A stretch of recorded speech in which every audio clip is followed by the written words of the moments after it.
Hello everyone. My name is Hannah Martin, and if you don't know me, I've been part of the USA Judo community for many years. I spent over a decade on the national team, and I've medaled in IGF World Tour events, and anyways, just a few highlights. But today, I'm thrilled to be here with Jim Hrbek. He is the head coach of Universal Judo, and he was recently awarded his ninth Dan. So congratulations, Jim. Thank you. And you're welcome. And here's a fun fact, just for everyone, if you don't know. Jim was actually my first judo coach back in 1996. I think that's what you said. Um, 96 to 2006, 10 years. yes, 10 years. So I started my judo career with Jim in upstate New York at Judo America. So, anyways, first off, congratulations. And how are you doing? How are you doing today? What's going on? I'm doing just great. I'm always happy to be here. And I have the same affliction as you do. I really love judo, and I found ways for 50 years to keep connected and to keep involved. It's great. Yeah, it's really amazing, like how there's so many different ways you can stay involved in the sport. It's not just all about competing. So there's always different ways to give back. So I totally agree. So how's the weather? You're in Texas, right? It's where you are located, right? Houston? Don't tell Dallas? anybody. It was 39 Oh, I degrees, forgot. San Antonio. Okay. And I 39 degrees in San Antonio. That happened, but next week it'll be spring.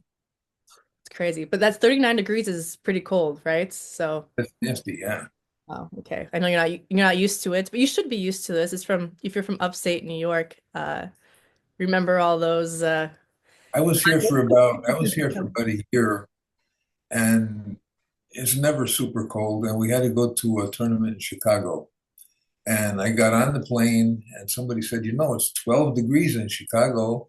And Albert Einstein here said, I don't have a jacket because you just forget. You don't think about it. Yeah, yeah, because you don't have to walk out of the house wearing like, everything all the gear. Like Really cool. You walk out of the house any time of day or night, and it's comfortable. And I'm going to Chicago, and I'm about to die. And fortunately, Nina was flying in from England and meeting us there. So she had an extra jacket. She saved my life. saved your life. Oh wow. No, 12 degrees is like uh 12 degrees Fahrenheit, right? So I'm Yeah, in yeah. Germany now, we use Oh, Celsius. you're a Celsius person now. Yeah. Actually, I haven't figured it out yet, and I've been here for 7 years, so I'm still not sure what 12 degrees Celsius is. I know it's not that cold, but it's not warm. That's all I know. It's like in the average temperature. So let's talk about my first question for you is when did your journey in judo begin? So when did you start your whole judo journey? December 1969. Okay. And so what brought you to judo? Like why? Why did you choose judo? Or why did judo choose you? I did it kind of on a lark. I went to a local judo club, Capital District Judo and Karate Institute, and I wanted to wrestle somewhere, and I went in and I asked this guy. I said, "Hey, is judo any good for wrestling?" And he said he was sitting with his feet up on his desk, smoking a cigarette, and he says, "You want to find out? Take off shoes." So did that. Took off shoes. He agreed to go wrestling rules with me, and I outweighed him by about 40 pounds. We did a little push and pull. And then he said his guys started coming out from the locker room, and he says, he grunted. He said, "Now I show you what judo does." And it was bang, bang, bang, bang. So it was kind of impressive. It was really impressive. And Mhm. about a month later, some big ugly guy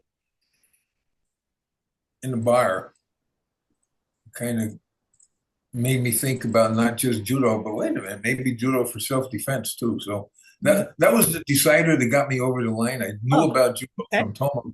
And Okay. then this big guy said, "Yeah, you better pay attention to it." So I did. Okay. So you started judo because of the self-defense factor or because you No, no, thought you no. like you It's wanted just to throw people or prioritizing. He was just he's like an aside. He's like a footnote. okay. Um, I wanted sport, Yeah. and I heard from these guys about tournaments and competitions, and that sounded good. Mhm. I never really expected to do anything in judo. I just wanted to go and work out and have fun and beat each other up. Mhm. So I never really envisioned getting a brown belt. Yeah, And then it happened. And there were a lot of steps in judo where I discovered steps as I went along. yeah. Yeah, I think, you really never stop learning with judo. You get to you are ninth Dan, right? And there's always something new you're learning, right? There's a new technique, there's a new way to do the technique. There's just like I feel like it's just always constant.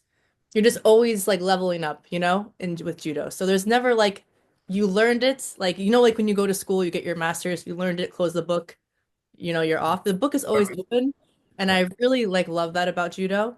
And like there's just I think it's what's so beautiful about the sport. There's just so many different ways to do a technique to yeah, do technique. You know what I mean? I don't have to tell you this because you're a coach, but this is one thing that I think that's drawn me to judo for so long. It's like the constant learning all the time. So um, maybe you know this too, as as a coach, you're always teaching in different ways for different people because you do different techniques. Everyone is different, so you have to adapt.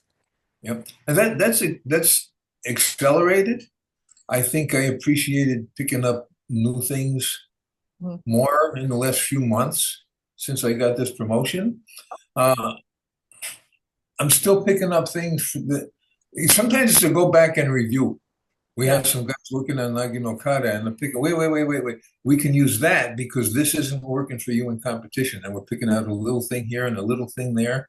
And Mhm. it may already be something that you know, but you come up with a different way to use it or to explain it to somebody. So it's like it's all new again yeah. So for it's that application. so cool. I love it. It's what like yeah. I'm totally a judo nerd. Love I love it so much. So as a coach, so actually when did you start coaching? So when did you decide like coaching was for you? 1975. 1975. And when was like, the special moment where you were like, you know what, like this is what I want to do? Was there like a moment or you just, fell into the role like naturally? Like how did it happen?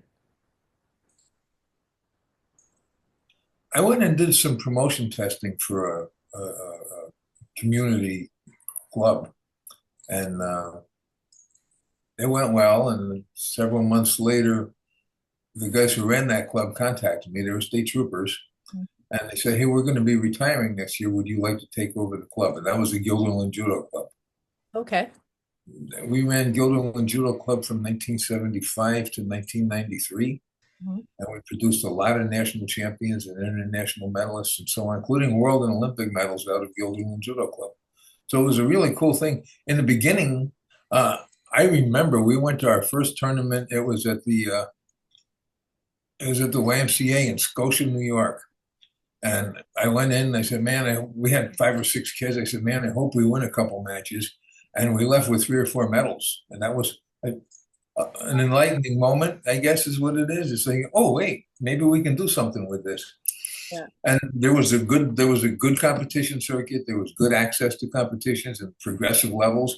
So we just kind of laddered up. We went and looked for we didn't stay in one place and like count 2 million white belt medals. Mhm. It was always looking for what's the next level? Where can we go up to? And that was the beginning of all the traveling. Yeah. Yeah. And in the beginning, it's like a pyramid, and you think that you're going up, and you're going up, and then you're going regional, and you're going national, and you get to the peak, and you're a national champion, and that's the top of the mountain. And then somebody says, "Do you want to go to England?" Then it's like the top of the mountain opens up, and Mhm. there's the rest of the world. Yeah. And it was like an hourglass, and that captured me. Mhm. And I said, "Wow, look at all you can do and all the places you can go." It was just huge. Yeah, I think I kind of had this similar thing with yeah, because I mean you were my coach, so you brought me up. I started with very local tournaments. Um, yeah, went to, a little bit ones farther away, went to, some farther away, and then there's nationals, and we went to some Canadian tournaments, I remember. And You then know, I we think went to England. went We to were England. we were Yeah. flying to London on the day that they blew up the subway. Yes, 2004. It was Yep. 2004. I don't remember the exact date, but yes, this was pretty wild and scary, right? When you're first A little bit. traveling outside of the country. I'm not sure. Was China my first international thing, or was it even? China was a training camp. Okay, so yeah, British Open was I think I was yeah, it was the British Open, and I think I got bronze in the juniors. I remember this. That was like my Bronze first. at the British Open. Yeah, Uh, like my first first like international outside medal of really was Canada international medal, so it was first pretty time out of the country was Quebec Open in 2004. okay. That was my first time out of the country or yours? Oh, Oh, yeah. oh, you have a good memory. Oh, it's written down right here. Oh, so 20 years ago. Crazy. Because no, we're in 2025 now. So And that was the the first time. Junior British Open was 2005. Okay, 2005. Okay, I was 1 year off, but You were uh, very small, man. You were 57 kilos. I know, I know. 57 kilos back then. Um, so okay, anyways, back to my questions. Yeah, so is there any particular, milestones or highlights that stands out to you as a coach in your coaching career? I'm sure there's a million, but do you have a few that you like to share with us that you think are like that will always stay with you like forever? Like if you had to write a book, what are like the top three, I guess? First one was first senior national champion, and that was Mary Lewis, and it was 1979. And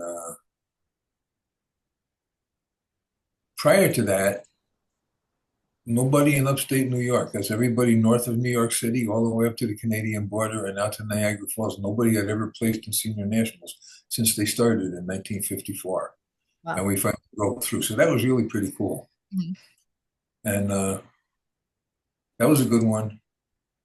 Then next in 1980, we had World Championships, and we broke through, and we got a bronze medal at 48 kilos, and beat two European champions on the way to those medals. That was very really pretty good. Um, Jason Morris. Jason's first international was a YMCA tournament in Mexico, and Mexico. we put him in the junior division, thinking maybe he could win, Mhm. and in the senior division, hoping he wouldn't die. And and he came home and he won both divisions. Wow. He won the juniors and the seniors. And we said, "Whoa, look at this! What Mhm. have we got here?" Yeah. And he had. There was another standout day. Jason was absolutely brilliant in the 1987 World Championships. He lost in the bronze medal match to a Korean, but he was brilliant. He had super hard matches in the regular pools. Mhm. He fought a guy who destroyed him in the German Open in April, and he fought him and threw him for Ippon in the World Championships in November. Wow. So we made really big, measurable progress in Mhm. reasonably short periods of time. That was cool. We had a domestic nemesis, and we had to get around, and he did that. And that was the Pan American Trials in 1987. That was a big one when he beat Dave Faulkner. Mhm. And then, of course, the Olympics. And there were 1988. two of them. There was Lynn Rothke making the Olympic team in 1988. She got Mhm. silver, Mhm. and Jason got his silver in 1992. Mhm. And it's kind of hard to come up with highlights bigger than Olympics and World Championships. Yeah. Um, but there's timelines too. Yeah. And this sounds like brown nosing, but it's not because I remember it's one of the big ones. I remember the first time that you placed in senior nationals, And can you remind 2006. me? 'Cause maybe I don't remember. So, I have it written down here. oh, I love that. I should write down more of my stuff. Senior Nationals 2006. And we've got a picture of you slamming Anna Palmer. Mm, And we just caught like a perfect angle. And I actually used that picture in the class last week. really? Because Can you send this over to me? Actually, I would love to see this photo. Like after we're finished with this, please send it. yeah, I can't send it to you. You should have rights on it. I know, right?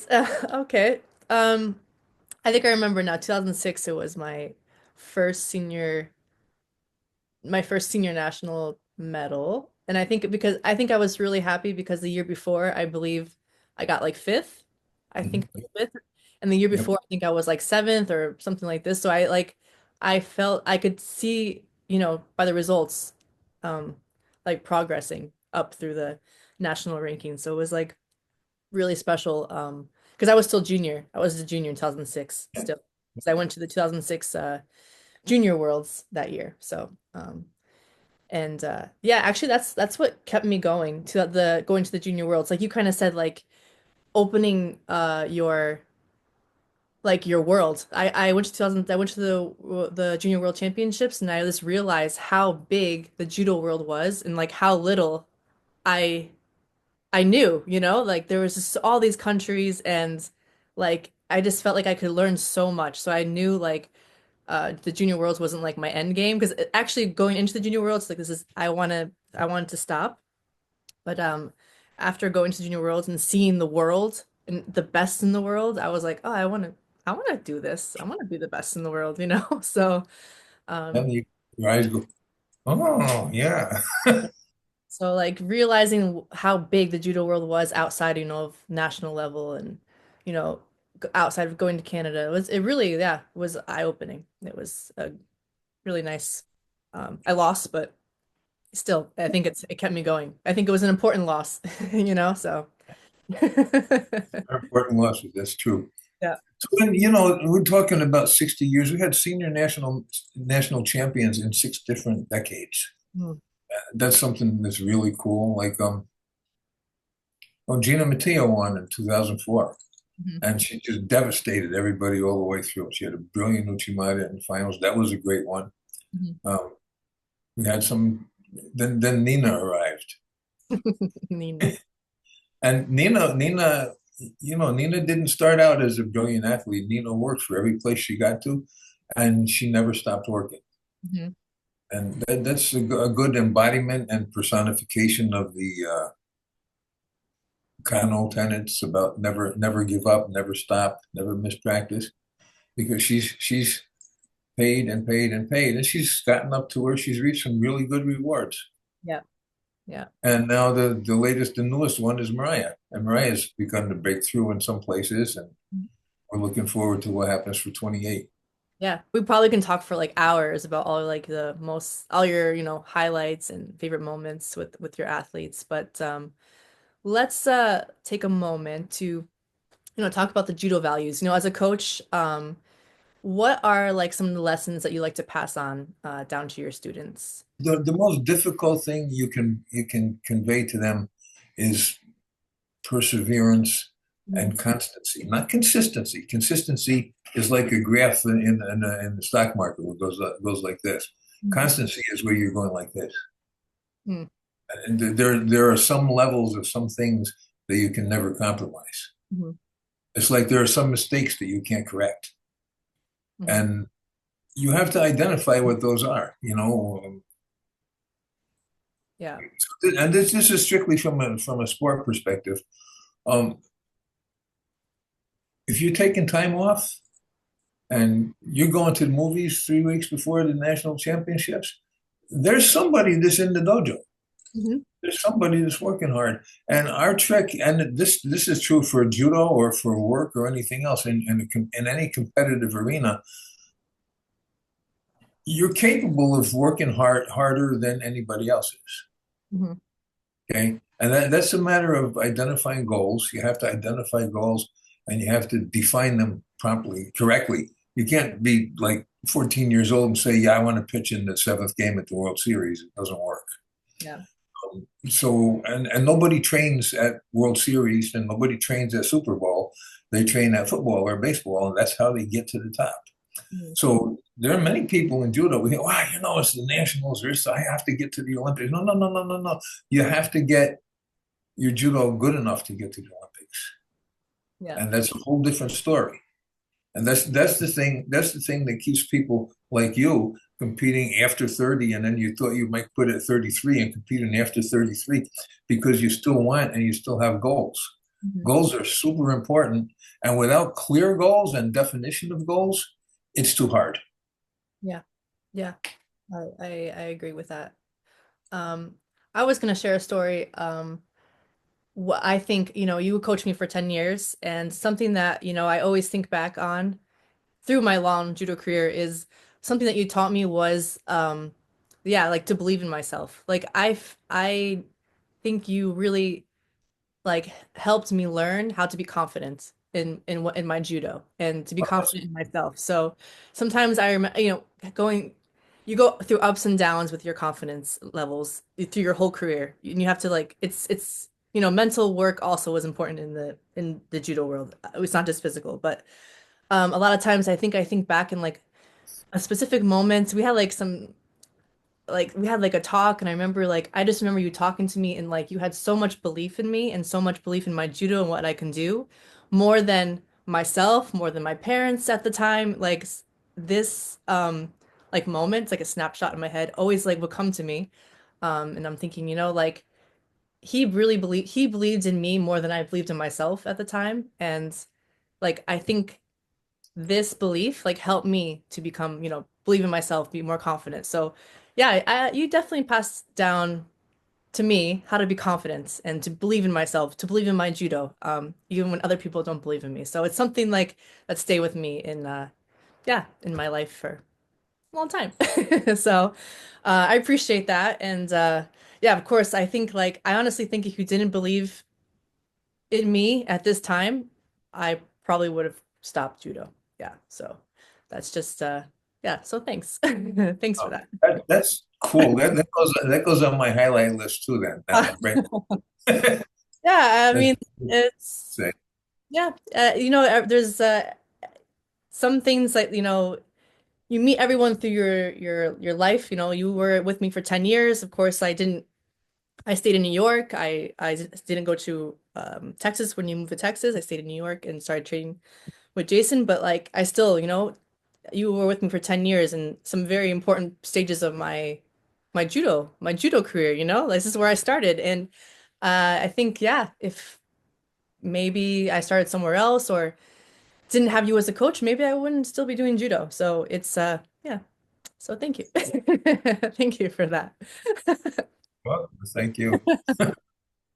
Yeah, so you kind of already mentioned LA, but of course we're gonna touch on it a little bit because it's kind of far away, but it's around, it is around the corner, right? So, looking ahead, how do you see your role in the future of judo? So, you mentioned Mariah. So is there, something you have else in the future that you're looking forward to, or are you looking just forward to, helping Mariah reach her goal for LA? Yeah, what's going on in the future for you? I did the math. You're always doing math. I remember this, all the math. I did the math, and I am 74. Mhm. So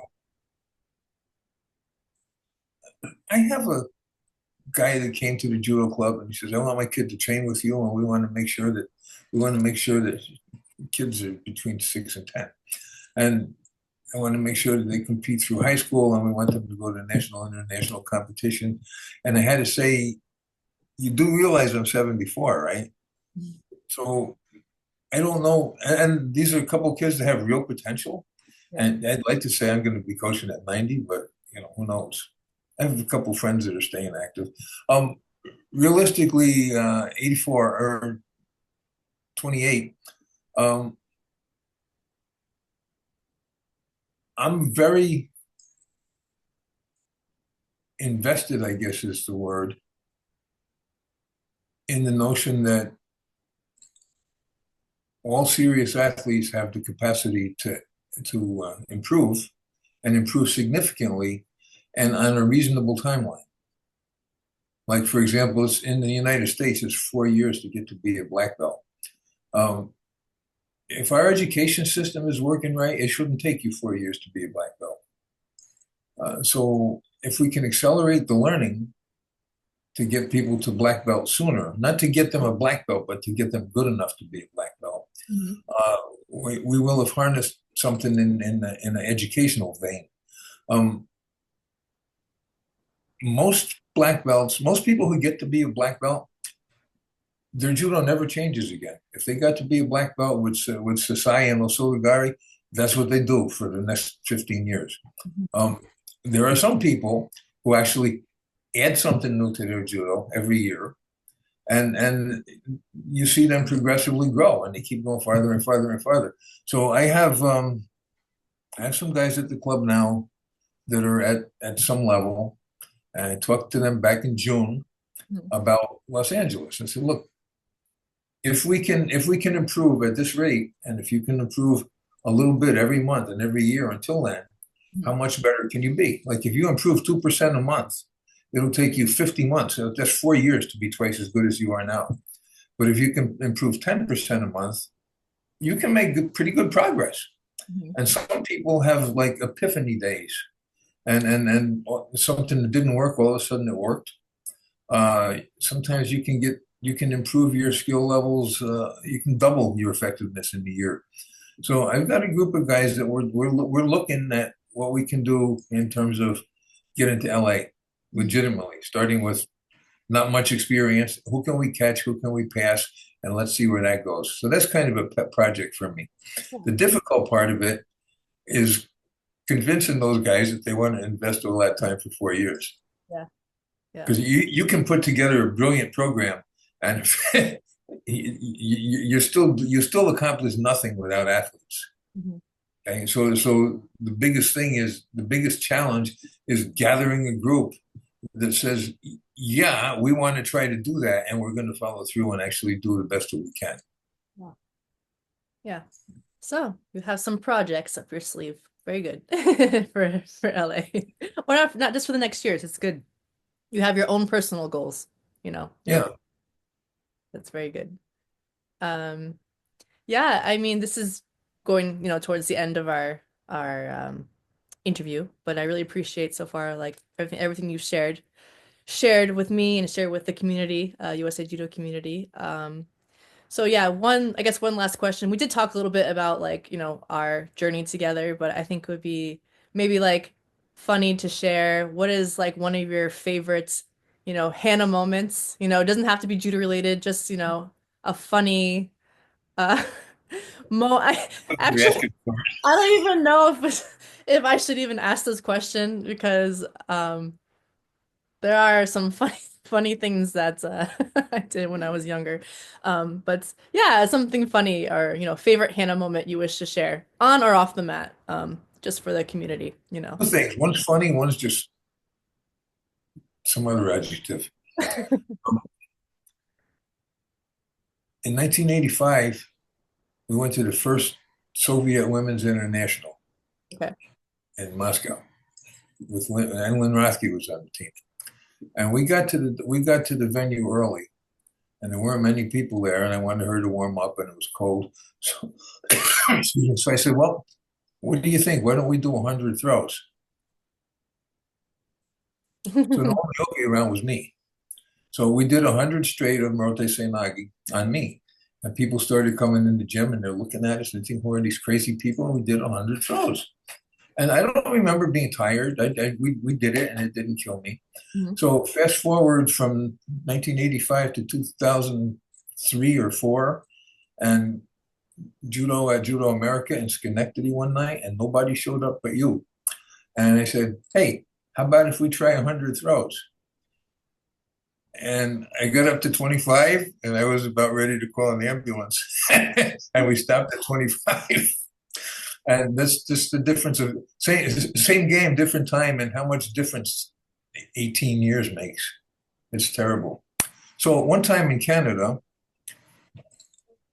I used to have this thing about, I still have this thing about French silk pie, which is basically a chocolate pie with icing or with cream on top. And you couldn't get them in the United States the way that I liked it anyway. You could always get it in Canada. And I went to the shop and I got it. And we were on the way back to the hotel. And you and Marina were in the car. Mhm. And I got out to pump gas. And when I got back in, you guys ate the whole top of my pie. You remember that? You guys ate the whole top of my pie. I ate the whole top of your pie. You know, I actually remember this, and I don't know why I did. I thought it was gonna be funny. I think I knew it was gonna be funny because I think it was gonna make you like sad or upset. Not up.